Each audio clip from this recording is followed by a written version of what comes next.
우리 하나님의 말씀 같이 찾아보도록 하겠습니다. 오늘 은혜 받으실 하나님의 말씀은 시편 40편 1절에서 3절 말씀입니다. 시편 40편 1절에서 3절 우리 같이 한번 읽어봅니다. 내가 여호와를 기다리고 기다렸더니 귀를 기울이사 나의 부르짖음을 들으셨도다. 나를 기가 막힐 웅덩이와 수렁에서 끌어올리시고 내 발을 반석 위에 두사 내 걸음을 견고하게 하셨도다. 새 노래 곧 우리 하나님께 올릴 찬송을 내 입에 두셨으니 많은 사람이 보고 두려워하여 여호와를 의지하리로다. 아멘. 우리 하나님의 말씀에 대한 우리의 고백, 우리 성경책을 가슴에 품고 하겠습니다. 주의 말씀은 내 인생의 빛입니다. 주의 말씀은 내 삶을 변화시킵니다. 주께서 말씀하신 대로 나는 하나님의 사랑받는 자녀입니다. 나는 축복의 통로입니다. 오늘도 주의 말씀에 내 마음의 문을 엽니다. 말씀하여 주옵소서. 듣고 깨닫고 말씀대로 살겠습니다. 아멘. 잘 오셨습니다. 우리 옆에 분들, 앞뒤 분들 보시고, 또 우리 오래간만에 오신 분들도 계시죠. 또 우리 군산에서 우리 최 권사님도 오시고, 또 우리 주변에 한번 보시고 같이 한번 우리 인사 나누겠습니다. 잘 오셨습니다. 은혜 많이 받으세요. 안녕하세요. 건강하세요. 네. 운전을 하고 가시다가 신호등 앞에 섰는데 빨간불이 안 바뀌는 거예요. 또 걸어가다가 건널목 앞에 서 있는데 빨리 건너가고 싶은데 이 빨간불이 빨리 파란불로 안 바뀌는 거죠. 여러분, 그런 경험들이 있으실 겁니다. 분명히 신호등이 고장난 것은 아닌데 왜 그렇게 안 바뀌는지, 그렇죠? 어떤 날은 앞차가 가지 않습니다. 사실 가지 않는 건 아닙니다. 좀 느리게 가니까 속이 터지는 것뿐이죠. 기다리기를 좋아하는 사람은 별로 없습니다. 약속 장소에서 하염없이 기다리는 것은 힘듭니다. 요즘은 그나마 핸드폰이 나왔는데 제가 한참 연애할 때는요, 삐삐가 있었어요. 분명히 이 여자가 온다고 했는데 약속 장소에 가니까 안 오는 거예요. 그 여자가 제안했는데 가면은 그냥 기다리는 거죠. 뭐 전화가 없잖아요. 네. 30분, 1시간 뭐 이렇게 기다릴 때도 좀 있었어요. 네. 뭔가 개선되기를 기다릴 때도 답답하기만 합니다. 전화했는데 받지 않고 대기음만 계속 들리니 속상한 거죠. 정말 배가 고파서 라면 하나를 좀 끓여 먹어야 되겠다 싶은데 이 불 위에 냄비를 올려놨는데 물이 안 끓는 거예요. 불은 다 켜져 있는데. 우리의 인내심을 시험하는 듯 합니다. 성도 여러분, 하나님이 우리를 기다리게 하실 때가 있으십니다. 이쯤 되면 상황이 나아져서 좀 변화가 돼야 되는데 아무런 변화가 없습니다. 우리는 무진장 조바심이 나는데 여러분 아십니까? 하나님은 서두르지 않으십니다. 하나님, 아직 멀었습니까? 하나님, 전 준비 다 됐는데요? 하나님, 왜 이렇게 오래 걸리십니까? 하나님, 왜 아무런 응답이 없으십니까? 왜 아무 소식이 없나요? 하나님이 너무 더디셔서 그분을 믿는 것이 옳은가 의심마저 듭니다. 이렇게 기다리며 시간을 보낼 가치가 있는가 하는 생각마저 들 때가 있습니다. 하나님, 당신을 믿어서 좋은 게 도대체 뭔가요? 저를 너무 오래 기다리게 하시는군요. 언제쯤 취직이 될까요?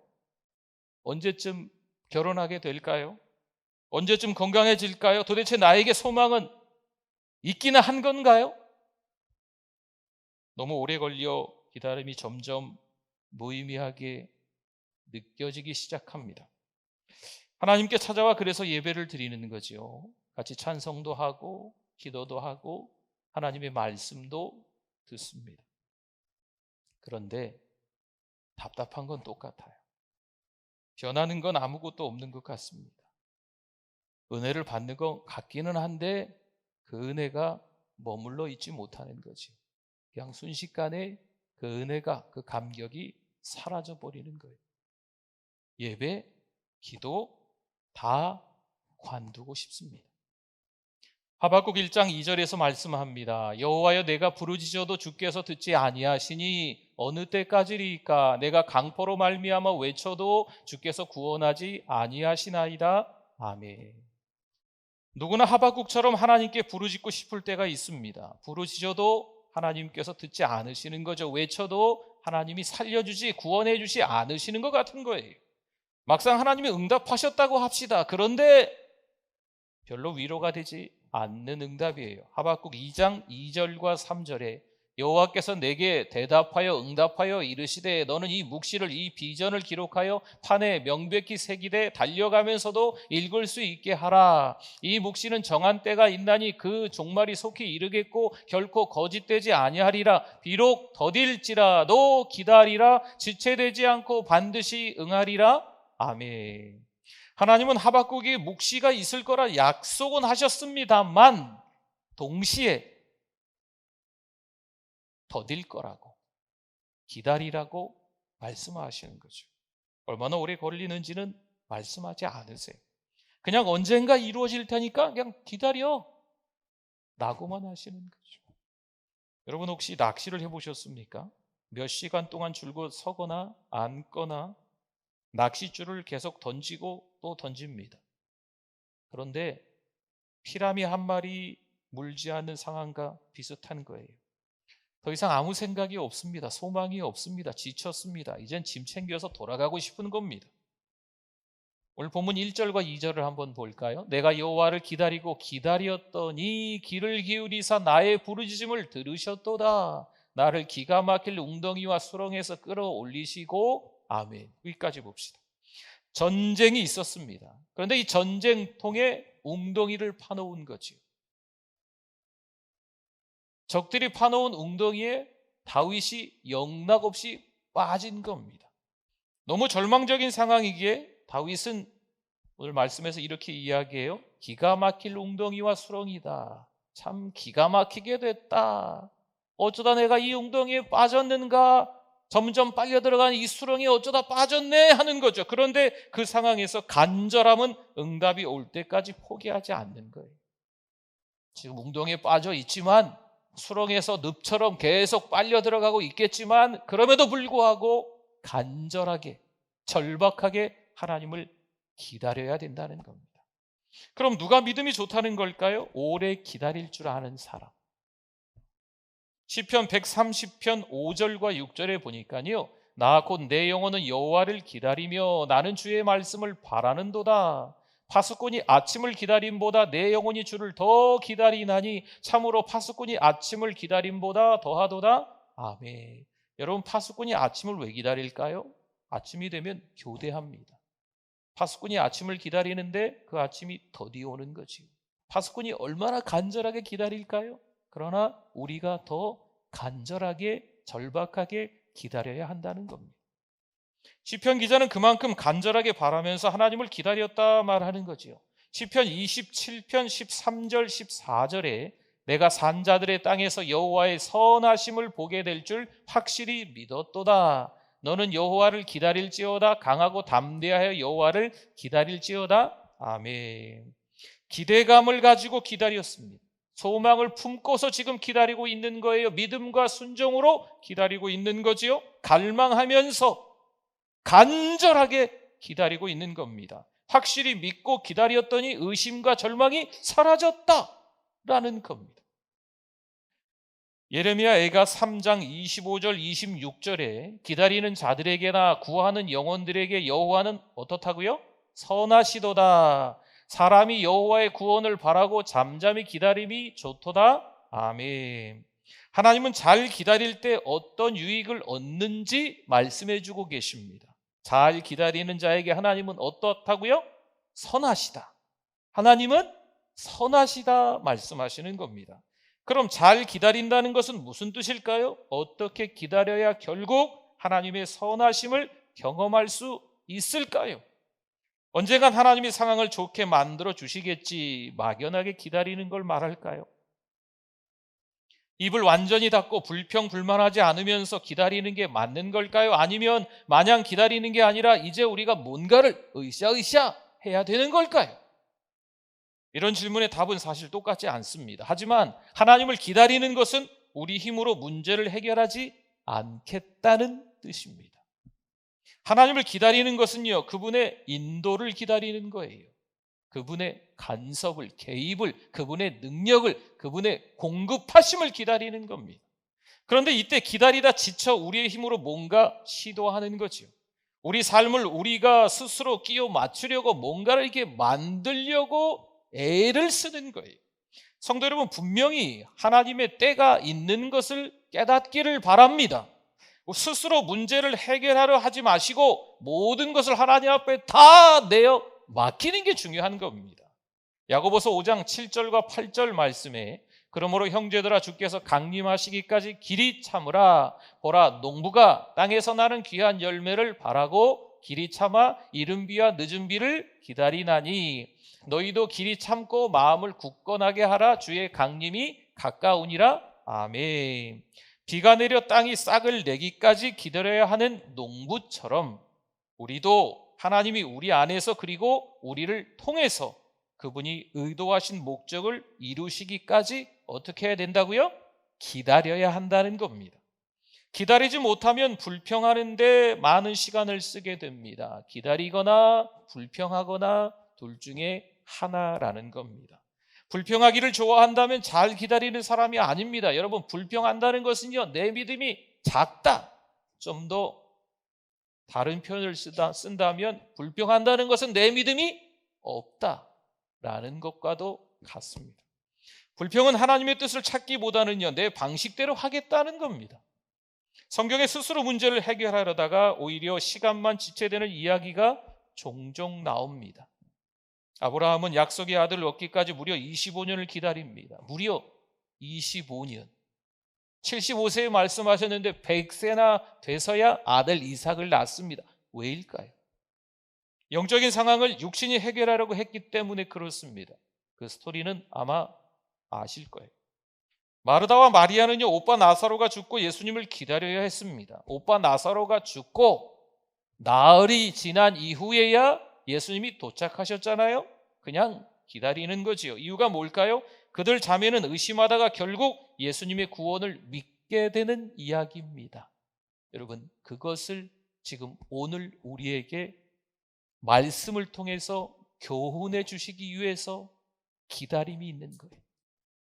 예수님은 제자들에게 예루살렘에 가서 성령을 기다리라 말씀하십니다. 왜 성령을 기다려야 할까요?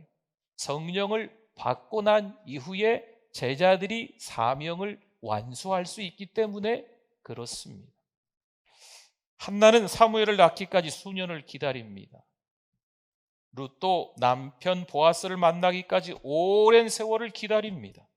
요셉도 17세에 채색옷이 벗겨서 등등등 여러 가지 상황들을, 어려운 일들을 겪으면서 기다리고 또 기다리게 됩니다. 우리 그리스도인의 삶에서 빠질 수 없는 부분이 바로 이것입니다. 인생의 다양한 시점에 찾아오는 기다림의 시간입니다. 하나님이 준비하신 때를 기다리는 시간, 하나님의 간섭, 하나님의 개입을 기다리는 시간, 우리가 만들어지고 빚어지며 준비되어지는 시간, 다른 누군가를 기다려야 하는 시간. 성도 여러분, 신자의 살아가는 방식은 그래서 다른 겁니다. 기다리는 게 실력입니다. 기다리는 게 영역인 거예요. 기다리는 게 믿음이라는 겁니다. 똑같은 상황과 환경 가운데 누구는 불평하고 원망하겠죠. 그러나 우리 신자들은 똑같은 상황과 환경에서 불만을 할 수밖에 없고 불평을 할 수밖에 없지만 거기서 기다리는 거예요. 감사하는 거죠. 그게 다르다는 겁니다. 기다림은요, 아무것도 못하는 것처럼 보이지만 가장 강력한 믿음의 행위입니다. 기다림은 그분 하나님을 떠나 스스로 문제를 해결하려고 하지 않는다라는 의미입니다. 기다리는 동안 하나님께 순종한다라는 뜻도 포함되어 있습니다. 보세요, 하나님은 그분의 행하심을요, 전부 우리에게 말씀해 주지 않으십니다. 설령 말씀하신다고 해도 우리는 이해하지 못합니다. 하지만 이미 적지 않게 말씀해 주기도 하셨습니다. 어디에요? 하나님의 말씀, 성경에 말씀해 주기도 하셨습니다. 강단에서 선포되는 말씀을 통해서 우리에게 적지 않게 이미 깨닫게 하시는 부분들이 있습니다. 하나님이 말씀해 주시고 깨닫게 해주시는 일이 어찌 보면 아주 작고 사소해 보일 수 있습니다. 무엇을 해야 하는지 이미 알고 있는 것들이 하나님의 말씀, 성경을 통해서 우리가 알고 있는 게 있다는 거죠. 다른 것을 모른다 해도 지금 깨달은 거, 알고 있는 거, 그것부터 순종해야 된다는 겁니다. 아파서 병원에 가면 의사가 진단을 하고 처방을 내립니다. 의사는 우리가 나아지기 위해서 무엇하기를 원할까요? 약을 먹으라 그러겠죠. 아주 작고 사소한 일일 겁니다. 의사는 어떤 약인지 약에 관해서 인터넷을 한번 쳐서 공부를 열심히 해보고 그 효능 효과에 대해서 잘 알아본 다음에 약을 먹어라 이렇게 이야기하지 않습니다. 그냥 약 먹으면 날 겁니다 라고만 합니다. 의사가 시키는 대로 하고 시간이 지나면 어떨까요? 효과가, 그 효능이 나타나겠죠. 우리는 약을 먹고 나서 약의 효능이 나타날 때까지 좀 기다려야 합니다. 효과가 즉시 나타나지 않습니다. 약 복용을 미룰수록 낫기까지 더 오래 걸릴 수 있습니다. 너무나 많은 그리스도인이 하나님의 말씀에 관해 말하기를 좋아합니다. 또한 하나님의 말씀을 생각하고 고민하기를 좋아합니다. 여러분, 이것이 틀렸다는 건 아닙니다.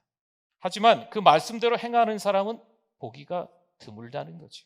염려하지 말라는 말씀대로 믿음으로 사는 사람은 별로 많지가 않습니다. 원수를 사랑하라는 말씀에 따라서 은혜로 용서하며 사는 사람은 별로 없습니다. 하나님이 이끄시는 곳을 가기 위해서 안전지대를 떠나 한 번도 가보지 못한 곳을 담대히 가는 사람은 거의 없습니다. 위대한 의사이신 하나님은요, 성경에서 우리에게 필요한 것들을 처방해 주셨습니다. 하나님이 전부 다 말씀하지 않으시는 것 같아 보여도 이미 성경 말씀을 통해서 우리에게 처방해 주신 것들이 있어요. 사랑해라, 용서해라, 믿음을 가져라, 소망을 품어라. 이렇게 하나님이 밝히 알려주신 것들에 우리가 순종하느냐에 따라, 그것에 따라서 우리가 얼마나 기다려야 할지, 그 길이가, 그 시간이 결정된다는 거죠. 또한 잘 기다린다는 것은요, 매일 하나님의 자녀답게 산다는 의미이기도 합니다. 그렇습니다. 우리가 이미 아는 것들을 일상 속에서 실천해야 합니다. 사랑하고 용서하며 믿고, 때로는 내 마음에 들지 않아도 죽게 하듯 하며 서로를 존중하고, 나도 힘들지만 다른 사람을 도와주는 거죠. 오늘 본문 2절을 볼까요? 나를 기가 막힐 웅덩이와 소렁에서 어떻게 해주셨다고요? 끌어올리시고 내 발을 어디 위에? 반석 위에 두사 내 걸음을 견고하게 하셨도다. 아멘. 감옥에 갇혀 잊혀져 가는 요셉을 하나님이 어떻게 하셨을까요? 끌어올려 주셨어요. 다니엘을 사자굴에서 끌어올려 주셨습니다. 예수님을 무덤에서 끌어올리십니다. 그럼 하나님은요, 끌어올리시고 난 이후에 자, 이제 됐다, 마음대로 해라, 이렇게 하셨을까요? 내 발을 반석 위에 두십니다. 요동하지 않는 안전한 곳입니다. 하나님은 더 이상 웅덩이와 소렁에 빠지지 않게 하십니다. 성도 여러분, 성경이 쓰여진 시대에 기다림이라는 것은 다른 의미가 좀 있었어요. 기다림, 실을 엮고 더 크고 화려하며 온전한 무엇인가를 만들어내는 그 과정에 기다림을 사용했다고 합니다. 다시 말해, 기다린다는 단어는 더 큰 무엇인가가 나타날 때까지 하나님이 이미 밝혀주신 뜻이라는 그 실들을 엮는 것, 이게 기다림이라고 하는 겁니다. 화분에 작은 씨앗을 심어보면 보이지 않는 흙 속에서 변화가 일어나고 있습니다. 싹이 돋아 위로 올라올 때가 될 때까지 씨앗은 흙 아래에 있어야 합니다. 하나님이 잠잠하시다, 그렇다고 해서 하나님이 아무것도 안 하신다? 여러분, 하나님을 오해하시면 안 됩니다. 우리 삶의 표면 아래서 하나님의 수많은 역사와 목적이 서로 엮이고 있는 거예요. 모든 것이 합력하여 선을 이루느니라 말씀하잖아요. 3절을 한번 볼까요? 3절, 오늘 본문의 끝절 3절. 새 노래 곧 우리 하나님께 올릴 찬송을 내 입에 두셨으니 어떤 사람들이요? 많은 사람이 보고 두려워하여 여호와를 의지하리로다. 아멘. 고통하며 신음했던 내 입에 하나님이 뭘 주셨다? 새 노래를 주셨다. 사실 다윗은요, 웅덩이에 빠진 거예요. 어떤 웅덩이였어요? 기가 막힐 웅덩이였죠. 수렁에 빠진 거예요. 이 수렁은 어떤 수렁입니까? 늪과 같은 수렁이라 한번 발을 잘못 들여놓으면 계속 그 수렁 안으로 빨려 들어가는 겁니다. 그런데 하나님의 은혜로 하나님이 끌어올려 주시고 안전한, 요동치 않은 반석 위에 다윗을 올려주시는 거죠. 그러니 이 다윗의 입에 뭐가 나왔어요? 새 노래가 나오는 거예요. 새 노래. 새 노래가 나오는 거예요. 고통하며 신음했던 그 입에서 뭐가 나와요? 새 노래가 나오는 거예요. 새 노래. 그런데 보세요. 그걸 누가 봤을까요? 아까 여러분 성경에서 나왔잖아요. 누가 봤을까요? 많은 사람이 봤어요. 많은 사람. 우리끼리만 감탄으로 끝나면 안 되는 거지요. 우리 주위 사람이 봐야 합니다. 여러분, 이게 구원의 역사입니다. 하나님이 주신 우리 인생은 우리의 눈에는 보이지 않는 곳에서 전혀 우리가 볼 수 없는 방식으로 준비되어지고 있습니다. 우리는 속이 터지죠. 우리는 답답하죠. 겨우 신호등 앞에서도 아유, 이렇게 불이 안 바뀌어. 그냥 유난히 불이 긴 것 같아요. 그런데 정해진 시간에 바뀌는 거예요. 그 때가 있는 거예요. 내 마음은 속이 타들어가지만 정해져 있는 그 약속된 시간의 신호등이 바뀌는 거겠죠. 신자의 살아가는 방식은 다르다는 겁니다. 때가 되어 애굽의 2인자 자리에 요셉이 오르게 되지요. 때가 돼요. 때가 되어 오르게 됩니다. 요셉이 그때를 이미 알았을까요? 아니죠.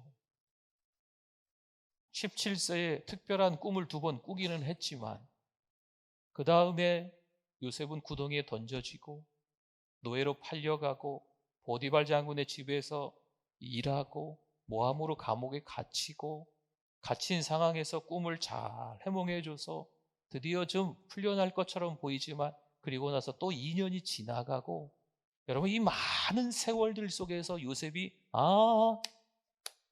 나는 애굽의 총리가 될 거야, 이것을 알았을까요? 결코 알 수가 없죠. 하나님은 그 전부를 다 요셉에게 말씀해 주지는 않으셨습니다. 그러나 하나님은 요셉과 늘 함께 하시고 요셉의 삶을 어떻게 해주셨더라? 형통케 해주셨더라. 계속 요셉의 삶은요, 그 현장에서 여전히 하나님을 기다리고 있는 인내심이 있는 삶이었던 거예요. 분명 하나님의 목적과 뜻이 드러날 때가 있습니다. 우리는 그때까지 어떻게 해야 된다? 기다려야 합니다. 사랑하는 성도 여러분, 신앙은 그래서 기다림입니다. 잘 기다리실 수 있기를 축원합니다. 아멘. 우리 기도하겠습니다. 우리 하나님의 말씀 생각하면서 주여 한번 부르짖고 우리 말씀을 통해서 은혜 받은 거 하나님께 여쭤보기도 하고 고백하기도 하는 기도를 하겠습니다. 주여 하나님 아버지 감사합니다. 여러 가지 많은 시간들 속에서 참 답답하고 속상하고 가슴 아리하는 시간들, 여전히 하나님 앞에서 어찌 된 겁니까? 여쭤보면서 발을 동동 구르놓고 불안하고 초조한 믿음 없는 말을 내뱉는 불평불만을 하는 우리의 연약함을 나약함을 용서하여 주시옵소서. 하나님께서 하시는데 우리는 알 수 없는 그 현장에서 점점 기가 막히다 좌절하고 절망하는 어리석음을 용서하여 주시옵소서. 다시 힘을 내게 하여 주시옵소서. 하나님이 우리를 끌어올리시고 반석 위에 두사 우리가 새 노래를 부르고 우리 주변의 사람들이 구원의 역사로 말미암아서 주께 돌아오는 일들이 차근차근 일어날 수 있도록 하나님 도와주실 줄 믿습니다. 하나님 아버지 감사합니다. 성령 충만한 모든 성도들 되게 하여 주시옵소서. 이 자리에서 예배하는 모든 성도들 가운데 성령께서 역사해 주실 줄 믿습니다. 오로지 하나님의 은혜만을 바라보고 담대하게 신자의 삶을 살아가게 하여 주시옵소서. 예수님의 이름으로 기도드립니다. 아멘.